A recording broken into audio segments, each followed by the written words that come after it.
Bernie and I did some work this winter, and this is a quadruple graft. I've got green, the Calgary red, and buff, and there's a few suckers to come off, and this is the other one I grafted.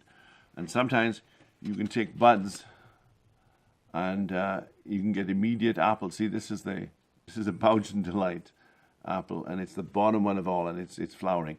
And this one is yet to pop. This one has popped, and this one has popped. So I've got 5 grafts on that one. So you can grow your own multiple apple tree from a fairly small stock. Maybe not all of them will take, but sometimes when you grow them, they'll grow as a bunch then. This is how to grow apple shrubs. We don't want 15-foot trees. We need 8-foot shrubs with lots of apples on them branching out.